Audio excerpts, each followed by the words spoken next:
สวัสดีบรรดาท่านมื้อนี้เราก็จะมาแนะนำเรื่องการโอนเอากำไรเนาะจากการที่ว่าลงไปเทรด ATPS ได้30วันแล้วเนาะคือตัวนี้ตัวอย่างว่าอยู่ในนี้คือเป็นศูนย์เนาะในกระเป๋า DNC นี้ฉะนั้นเราจะเข้ามาที่เมนู ETPS เมนู ETPS Account แล้วก็มาที่มาเบิ่งใน ETPS ก่อนเนาะว่าเราครบ30วันบ่ใน1เดือนเนาะของเดือนใดก็แล้วแต่เนาะถ้าว่าอันนี้เราก็เช็กไปแล้วแต่เราพอ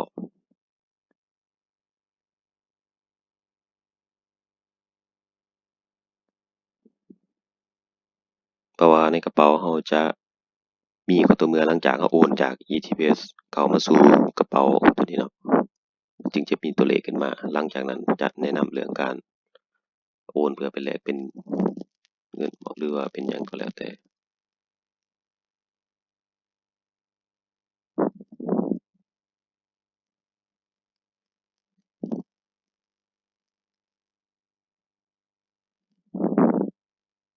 นี้เนาะคือตัวอย่างตัวนี้หมายความว่า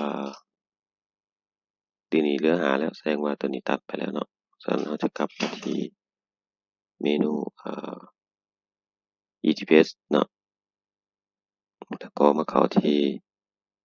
ETPS Account แล้วก็มาเข้าที่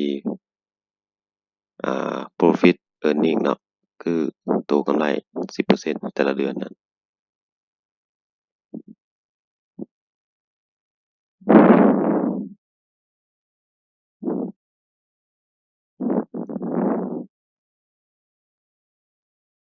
เฮ็ดซ่าหน่อยหนึ่งเนาะซึ่งว่า profit earning นี่จะเป็นในทางเอากำไรแต่ละ30วันแล้วก็หลังจากครบ6เดือนสามารถเฮ็ด4-5ทางเลือกคือที่เคยไปพรีเซนต์ไปเนาะก็คือ1ท่านสามารถเอากลับไปเทรดใน ETFs ต่อ6เดือนต่อหรือว่า2ท่านสามารถไปแลกตัวเงินคือเฮ็ดกรณีนี้เนาะโอนเข้ามากระเป๋าแล้วก็โอนไปหาตัวแทนหรือว่าผู้ที่อยากซื้อเหรียญของท่านก็แล้วแต่เนาะเพื่อแลกเงินเที่ยหรือว่ากรณีที่3ท่านสามารถโอนขึ้นกระเป๋า e-wallet หรือว่าเป็นแอปพลิเคชันบน Android หรือว่า iOS เนาะและ4ท่านสามารถโอนเข้าสู่แลกเอามาเป็น Physical Gold หรือว่าเป็นเหรียญคำของ Dinari Herman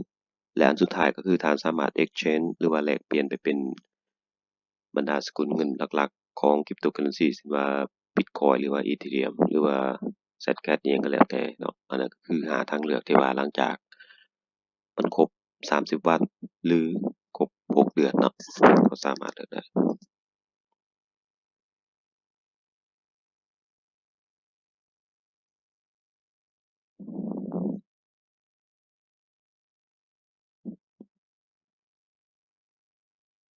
นี่มาแล้วเนาะมันจะเป็นหน้าตาลักษณะนี้เนาะ Profit Earning เวลามันถ้ามันขึ้นปั๊บแล้วมันจะมีจำนวนที่ว่าให้เราโดยอัตโนมัติเนาะถ้าว่าเราบ่ครบเดือนหรือ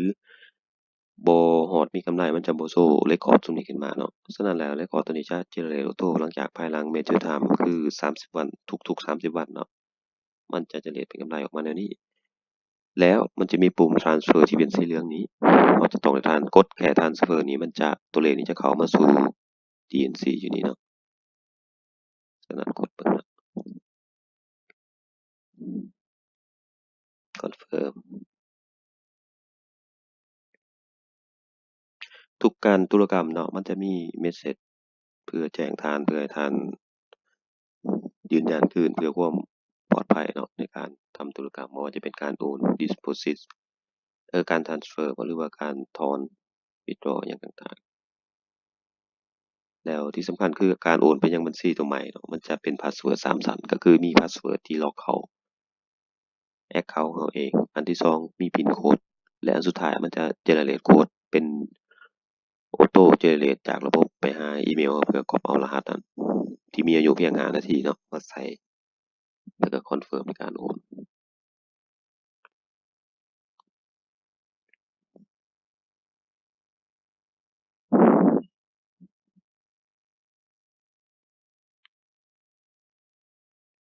ระบบช้านี่แม่นญ้อนมีคนเข้าใช้งานหลายเนาะแต่ว่าก็บ่เป็นหยังเนาะตัวนี้มันเว้าเรื่องเป็นโปรแกรม ETPS ที่ว่ามาใช้เพื่อ เฮ็ด estimate time bull sharing ในช่วงเฮ็ด ICO เท่านั้นเนาะนี่ได้แล้วเนาะ successful เราจะกระเป๋าเราเบิ่งขึ้นแล้วคือว่ายังเป็นศูนย์จริงบ่แม่นเนาะเราจะมากดตัวหนังสือตัวนี้เพื่อ refresh ว่าตัวเลขนี่มันจะต้องเป็น1เนาะเพราะว่าเราได้ transfer มาแล้ว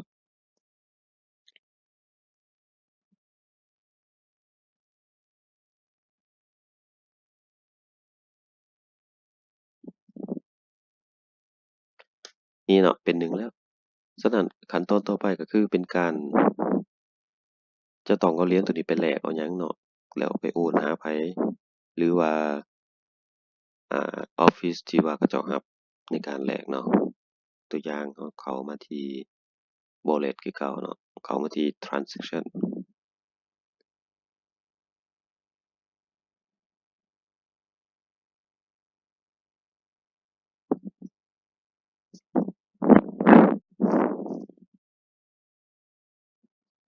อยากซ่าหน่อยหนึ่งเนาะมื้อนี้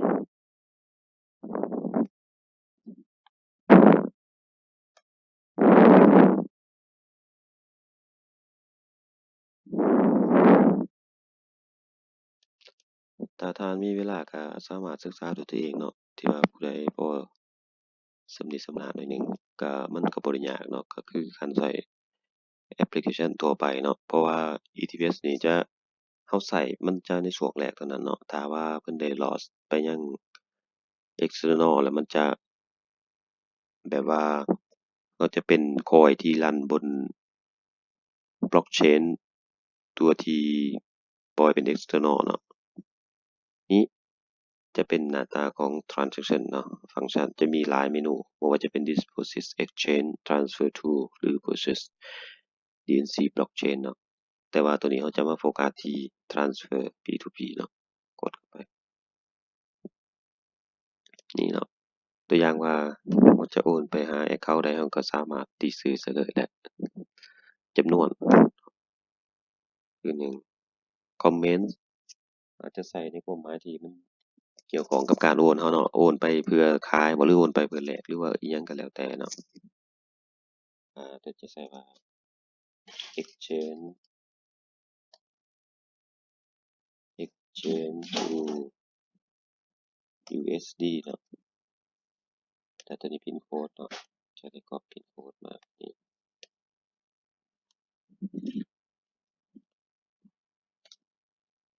หลังจากนั้นพอพินโค้ดมาแล้วท่านจะ agree เนาะ agree แล้วก็ submit ไปมันจะมีเมลตัวหนึ่งมาเนาะ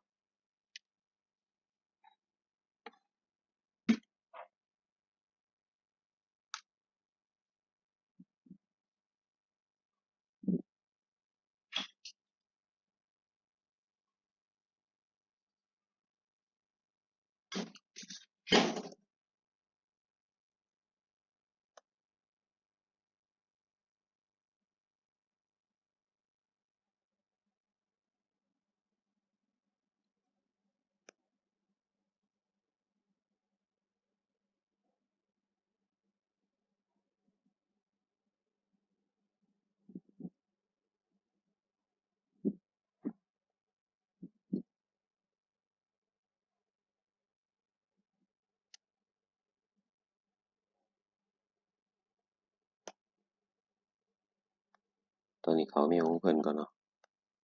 เพราะว่าเอามาเป็นตัวอย่าง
นี่เนาะ copy encode submit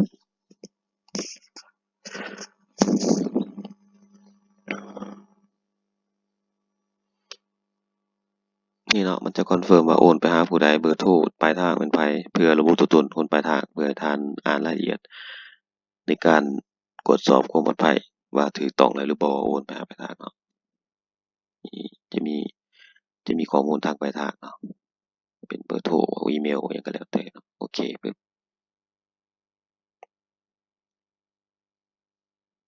พินโคดบ่ถูกเนาะ